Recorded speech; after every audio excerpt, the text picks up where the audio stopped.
A British colonel is standing at the edge of a black swamp in South Carolina, and he is about to say a sentence that will outlive him by 2.5 centuries. He has just spent 7 straight hours chasing one man across 26 miles of mud, water, and cypress roots. His horses are ruined, his men are soaked to the bone, and the man he was hunting has simply vanished into the trees like smoke. This colonel was not some nobody. He was Banastre Tarleton, one of the most feared cavalry officers in the entire British Army, a man nicknamed Bloody Tarleton because he did not take prisoners and he did not lose. Except today, he lost. And what he said next would turn a quiet, sickly farmer into one of the most legendary fighters in American history. To understand how strange that ending really is, you have to go back to where this man started, because nothing about his beginning suggested greatness. Francis Marion was born in 1732 in Berkeley County, South Carolina, the youngest of 6 children, small, frail, and born with legs that never quite grew right. Nobody looked at this kid and imagined a war hero. At 15, he ran off to sea on a merchant ship, and that decision nearly killed him when a whale struck the vessel and sank it, leaving him adrift in a lifeboat for a week while 2 of his crewmates died beside him. He came home from that and swore off the ocean for good, settling into the quiet, forgettable life of managing his family's rice plantation. Then, in 1759, the French and Indian War reached the Carolina frontier, and Marion volunteered to fight the Cherokee, a decision that would quietly shape the rest of his life. The Cherokee did not fight like European armies, lining up in neat rows to trade musket fire. They struck from hidden positions, used the land itself as a weapon, and disappeared before anyone could strike back. Most soldiers walked away from that campaign with nothing but nightmares. Marion walked away with an education. He learned that a smaller force did not need more men or more guns to beat a bigger one. It just needed to know the ground better than the enemy did and be willing to fight on its own terms instead of the other side's. That lesson sat quietly for 2 decades until the American Revolution came calling, and Marion, now in his 40s, found himself defending Charleston Harbor and later surviving a brutal failed siege in Georgia. But the moment that truly changed everything for him had nothing to do with combat at all.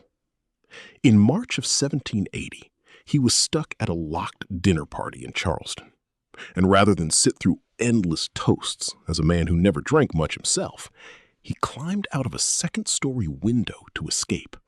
He landed wrong and shattered his ankle, an accident so embarrassing it sent him home to recover while the war moved on without him. And that clumsy, humiliating fall may be the single luckiest break in the entire war.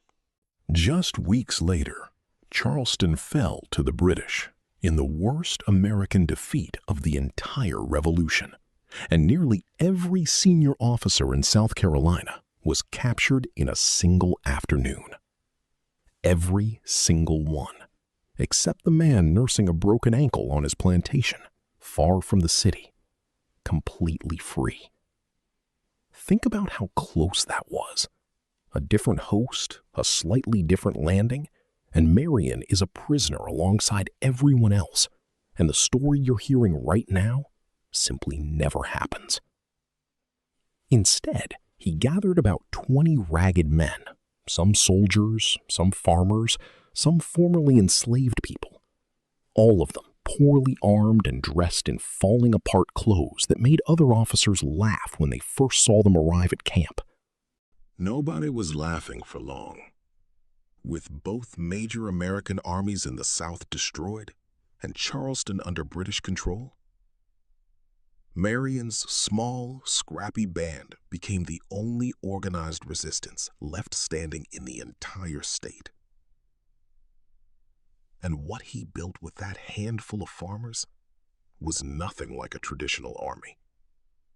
His men struck British camps in the dead of night, freed prisoners, burned supply wagons, cut communication lines, and then melted back into the swamps before sunrise, using exactly the tactics he had learned from the Cherokee decades earlier.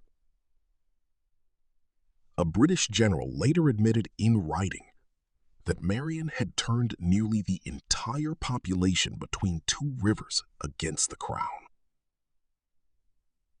And that admission alone tells you how much damage a handful of committed people can do when they know the terrain better than their enemy ever will. This is exactly why Cornwallis sent his best hunter after him, and why Tarleton's legendary chase through Ox Swamp ended in complete failure. Marion knew every crossing, every hidden path, every stretch of solid ground in that swamp, the way you know the layout of your own home in total darkness. And that knowledge is what let him outlast a superior force with better horses and more men. When Tarleton finally gave up and muttered that the devil himself could not catch this damned old fox, the nickname Swamp Fox was born, and it spread through South Carolina like wildfire among people desperate for any sign of hope. From his hidden base on Snow's Island, Marion kept building on that reputation, eventually teaming up with General Nathaniel Greene and cavalry officer Henry Lee to capture key British forts using clever, low-cost tricks like a homemade sniper tower and flaming arrows shot onto a roof. Those victories cut off British supply lines and forced them to abandon their inland strongholds, one after another, until the British campaign in the Carolina backcountry simply collapsed under its own weight. It all led toward the brutal Battle of Eutaw Springs, where Marion's militia held their ground and helped bleed the British so badly that even though they technically kept the field, they retreated to the coast and never recovered, setting up the final surrender at Yorktown not long after.